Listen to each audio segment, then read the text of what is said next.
This is Chicago. At the dawn of the 21st century, Chicago's media was dominated by a handful of major corporations. But a resistance movement arose to free Chicago's media from their clutches. One player in this movement is the Chicago Independent Media Center and its TV show, Chicago Independent Television.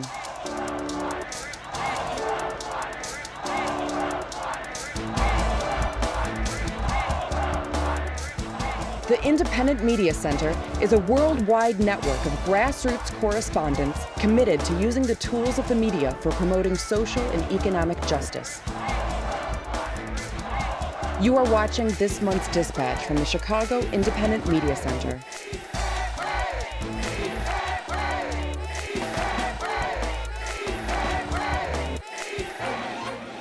Welcome to Chicago Independent Television, a collection of progressive reports by grassroots video workers.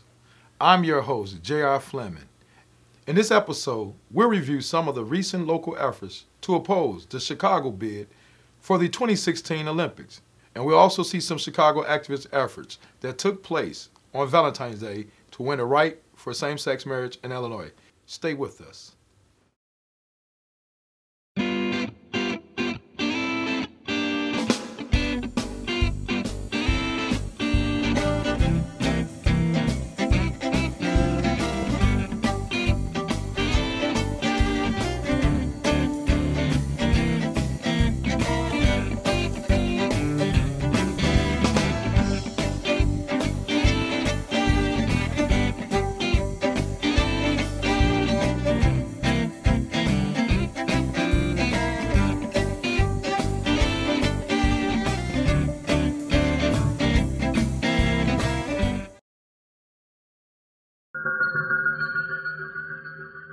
Does AT&T hate freedom? Let's find out. Well, AT&T censored Pearl Jam, who criticized George W. Bush at an AT&T broadcast of Lollapalooza. So yes. There you have it. Clear evidence that AT&T hates freedom. Help protect internet freedom. Visit these websites to learn more and get involved. AT&T, your world, delivered for a price. Welcome back to Chicago Independent Television. Many have criticized Chicago's bid for the 2016 Summer Olympics, saying that it would draw away funding for many public services. Here's the first of two segments about these protests.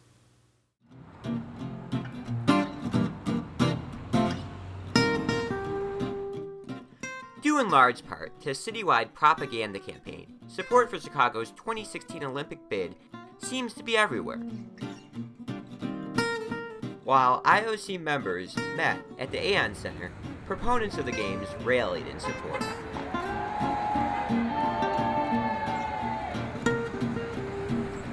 However, in a plethora of pro-games propaganda, Chicago's monthly critical mass bike ride protested against the bid. Take the bid off of your shelf! IOC, go f*** yourself! It's just not what the city needs right now or in 2016. There's a lot more harm that's going to be done than good. It's going to put the city in massive amounts of debt. That's what all the past games have shown. Why not take the money and put it towards our really terrible Chicago public school systems? So the reason we don't want them is they're directing funds from city budget for non-critical city items. There are really concrete reasons why the Olympics shouldn't come to Chicago.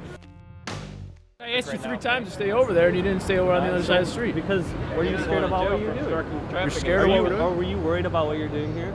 I'm worried about you going to come over here and mess with us, yeah. Other than an arrest that occurred at the beginning of the ride, everything went smoothly. We don't want our city to be gentrified. We want our tax dollars to be spent on our schools, on our healthcare system, on filling in the potholes on our roads, and on improving our communities rather than bringing tourists here for a couple of weeks for a big party that nobody needs and it's going to take money away from our system. It's a question of the budget. If we had a surplus, the Olympics would be great. We're running at a deficit, so how can we afford the Olympics? I'm just out here to support the fact that I don't support the Olympics. If they do decide that the Olympics is coming to Chicago, they're going to have hell to pay. All of these actions held in Chicago against the games brings up the question of whether the IOC will notice.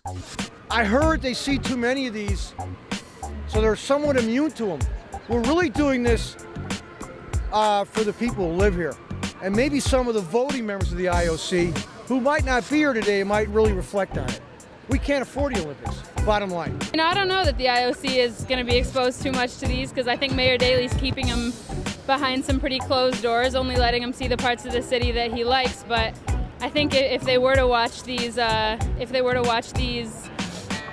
protests, then they might understand that there are real people in Chicago who aren't money-grubbing mayors, and those of us who really live here are really pretty invested in keeping our city for Chicago and not for anybody else. So I would hope that they would get that message, and if they don't, they're still going to have to contend with us eventually. So they would probably be best served to listen up now. However, regardless of whether the games come to Chicago, the critical mass attendees had fun riding their bikes through the city, screaming anti-Olympic chants. I'm a messenger here. That's what I do all day, every day. I love riding my bike, but I really believe that this is a good cause, and we don't need the Olympics.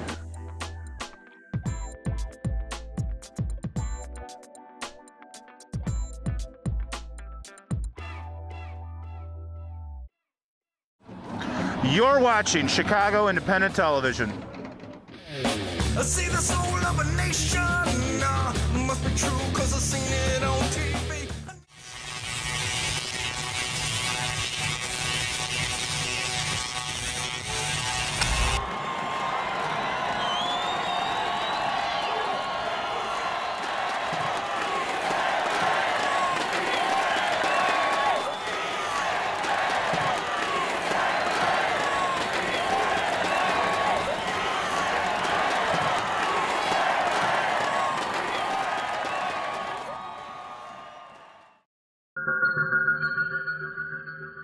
Does Verizon hate freedom? Let's find out.